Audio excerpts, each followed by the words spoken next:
जय श्री राम।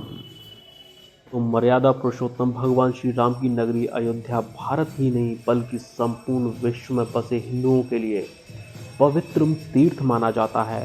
पुण्यदायिनी सरयू नदी की गोद में स्थित अयोध्या में कई ऐसे मंदिर हैं जो भक्तों को भगवान राम और उनके परम पूज्य यानी कि राम राज्य की अनुभूति करवाते हैं। अयोध्या के इन्हीं मंदिरों में से एक है कनक भवन। जी हाँ, जो स्वर्णमयी सुंदरता से परिपूर्ण है। इस मंदिर की विशेषता है कि इसकी संरचना जो एक विशाल महल की तरह है। कहा जाता है कि ये मंदिर एक महल ही था जिसे महाराज दशरथ ने अपनी पत्नी रानी कैकेयी के कहने पर देवताओं के शिल्पकार विश्वकर्मा जी से बनवाया था।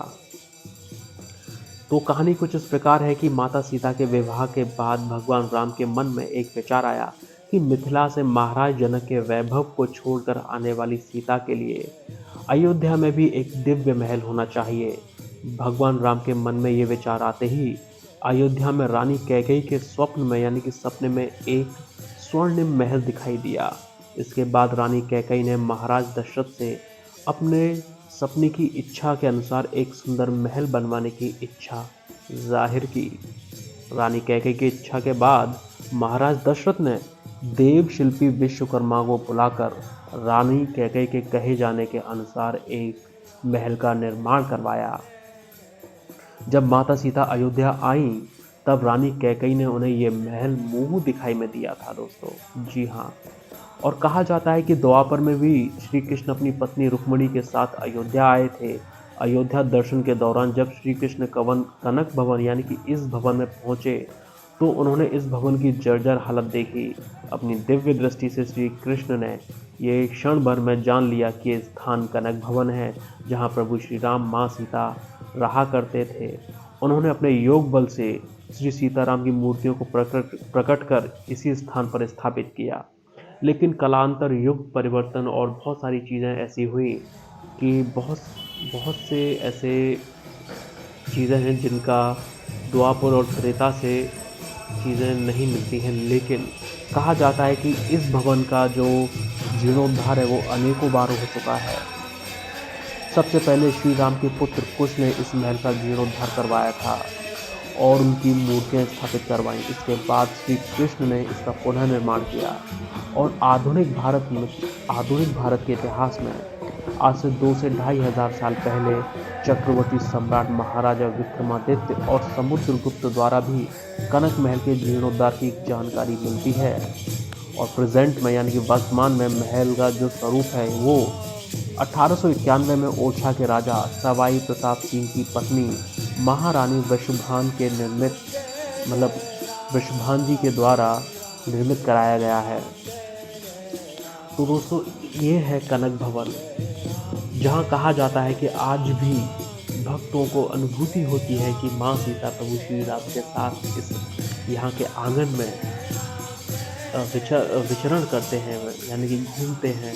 और ऐसी अनुभूति उनके दर्शकों को होती है जब भी आप यहाँ अयोध्या आएंगे तो इस महल में माँ सीता प्रभु श्री राम और उनके अनुजों के दर्शन करने ज़रूर आएँ। और इसकी जो शिल्प कला है, जो वास्तुकला है और नक्काशी है वो इस तरीके से है कि एक आपका मन मोह लेगा। आपका मन करेगा कि यहाँ 2-4 घंटे बैठा जाए और प्रभु श्री राम से मन लगाया जाए। तो दोस्तों ये एक सोने का महल हुआ करता था। तत्पश्चात युग परिवर्तन, युग कालांतर, वो चीज़ कहीं ना कहीं ज़मीनों ज़द हो गई या फिर कहाँ गई इसका वर्णन ज़्यादा नहीं मिलता। लेकिन दसियों हज़ार साल बीत चुके हैं। 11,000 साल तो प्रभु श्री राम ही धरती पर रहे। उसके बाद त्रेता युग बीता, द्वापर, फिर कलयुग, यानी लाखों हज़ारों साल बीते।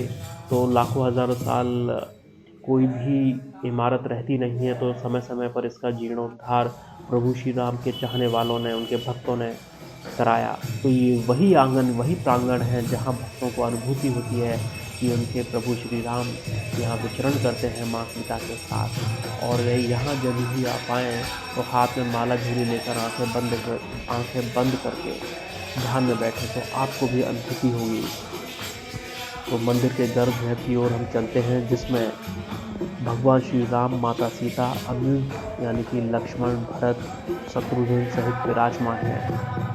भगवान राम और माता सीता स्वर्ण मुकुट पहन रखे हैं।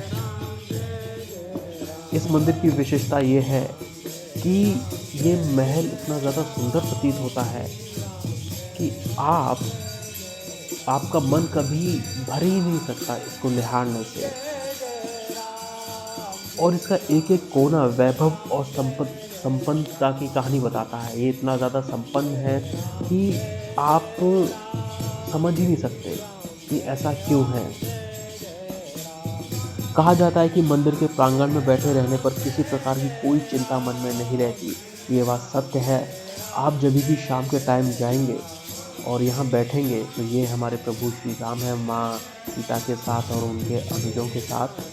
तो जब भी आप इसके आंगन में जाएं और वहाँ बैठें तो आपके मन से चिंताएं दूर हो जाएंगी। इस तरीके की कला है इस महल में, ऐसी अद्वितीय शक्ति है, ऐसा अद्वितीय वातावरण है इस महल का। तो अगर आपको इस कनक महल में पहुंचना हो तो आपको जो राम जन्मभूमि मंदिर है वहाँ से दशरथ महल से हनुमानगढ़ी और हनुमानगढ़ी से वापस होते हुए जब आप आएंगे तो आप कनक महल का रास्ता दिखाई देगा। और अगर आप लखनऊ वगैरह से और हर जगह दिल्ली वगैरह कहीं से भी आना चाहते हैं तो आप अयोध्या के लिए बस, ट्रेन, फ्लाइट चालू हो चुकी हैं प्रभु श्री राम की कृपा से। तो ये देखिए आप किस तरीके से यहाँ जो बहुत ही बुज़ुर्ग भक्त हैं, बहुत ही बुज़ुर्ग संत महात्मा हैं, यहाँ पर बैठे हुए हैं और प्रभु श्री राम, माँ सीता की आराधना कर रहे हैं। जी हाँ। और यहाँ पर अपने महाबली जी विराजमान है, बहुत ही सूक्ष्म, बहुत ही छोटे रूप में, यानी कि बजरंगबली बहुत ही छोटे रूप में विराजमान है। और यहाँ चरण है दशरथ जी के। और ये हवन कुंड है। जब यहाँ हवन कुंड होता है तब ही इसे खोला जाता है। और यहाँ पर साल में अनेक उत्सव होते रहते हैं। सीताराम जी का विवाह और झूलन उत्सव, बसंत उत्सव, होली उत्सव इतने धूमधाम से मनाया जाता है कि इसकी सुंदरता देखते ही बनती है। तो इसमें देखिए, आप अगर देख पा रहे हो तो बहुत सूक्ष्म रूप में महाबली यानी कि हमारे हनुमान जी विराजमान है। और यहाँ पर शिलालेख लगे हुए हैं। इन शिलालेखों पर हर चीज़ चिन्हित है, लिखी गई है कि कब इस कनक महल का उद्धार कराया गया। तो जय श्री राम दोस्तों, जय श्री राम।